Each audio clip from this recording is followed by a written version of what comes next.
अस्सलामुअलैकुम। आप सबको बीएम यूनिवर्स में खुश आमदीद कहता हूँ।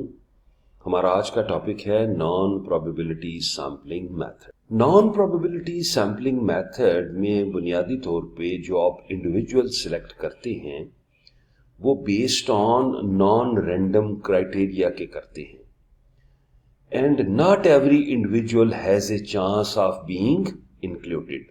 और तमाम जो इंडिविजुअल्स होते हैं, चूंकि आप रैंडमली ले रहे होते हैं तो तमाम लोगों को उसमें सिलेक्शन का मौका नहीं मिलता। इस किस्म की सैम्पलिंग बड़ी इजियर होती है, लेकिन इसमें बाइस आपको ज्यादा मिलता है। बाइसिंग फैक्टर है वो आपको ज्यादा मिलेगा, जिसे मैं सैम्पलिंग बाइस कहता हूं।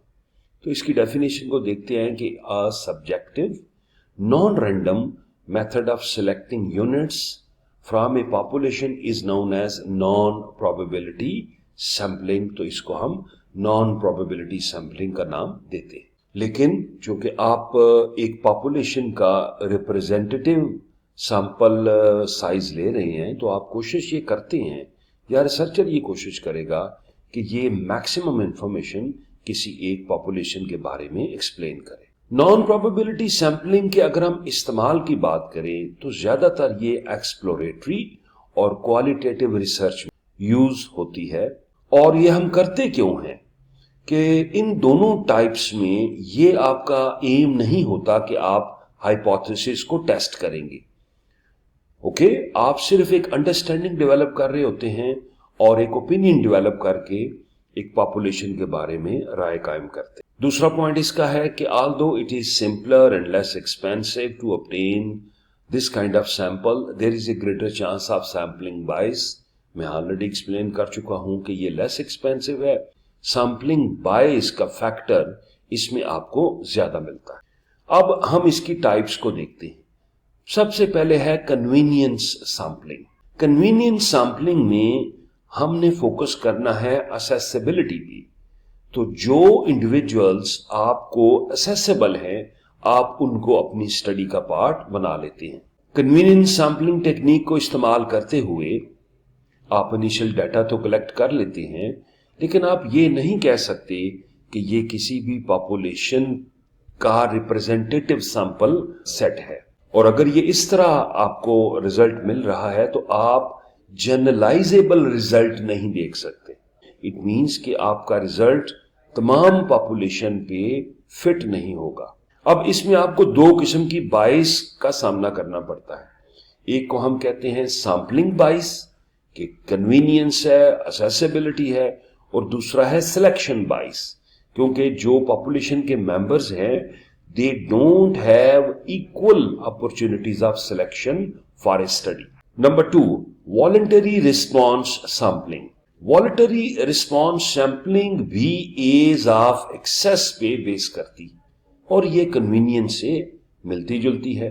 लेकिन इसमें रादर देन कि आप आइडेंटिफाई करें असेसेबल इंडिविजुअल्स को, इंडिविजुअल खुद से स्टडी का पार्ट बनते।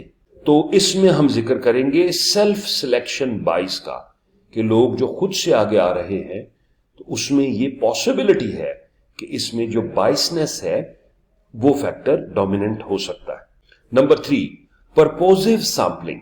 परपोजिव सैम्पलिंग जिसको मैं जजमेंट सैम्पलिंग भी कहता हूं, ये बेस करती है एक्सपर्टीज पे। और इसमें जो आपका रिसर्चर है ऐसे बंदों का इंतखाब करता है जो उसकी नजर में एक्सपर्ट है या उसकी नजर में वो अच्छा फीडबैक या अच्छी इंफॉर्मेशन दे सकते हैं।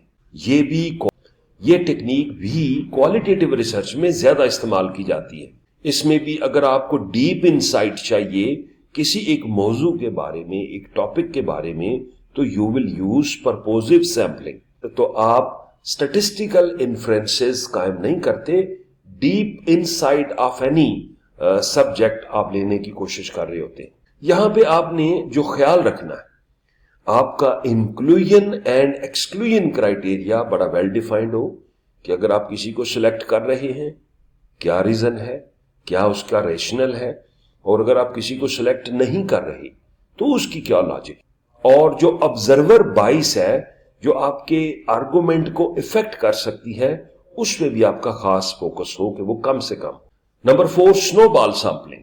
अगर पॉपुलेशन हार्ड टू एक्सेस है कि आप पॉपुलेशन को अप्रोच नहीं कर सकते, तो फिर आप स्नोबॉल टेक्निक लगाएंगे। ओके, तो इसमें जो आपका एक पार्टिसिपेंट है वो किसी दूसरे पार्टिसिपेंट को रिकमेंड करेगा, तो ये स्नोबॉल इफेक्ट डेवलप हुआ। इसमें भी सैंपलिंग बायस आएगी, क्योंकि एक पार्टिसिपेंट जो आपके साथ कनेक्टेड है वो किसी और को रिकमेंड कर रहा है, तो जो नेक्स्ट पर्सन है आप उसके बारे में शायद कम जानते हैं। हमें नहीं पता कि सब्जेक्ट के बारे में उसकी ग्रिप क्या है, उसका नॉलेज और इंफॉर्मेशन क्या है, तो ये सैंपलिंग बायस की तरफ मूव करते। तो नॉन प्रोबेबिलिटी सैंपलिंग मेथड में हमने 4 टेक्निक्स पढ़ी। इसमें कन्वीनियंस है, वॉलंटरी है, परपोजिव है और स्नोबॉल सैंपलिंग है। Thank you very much.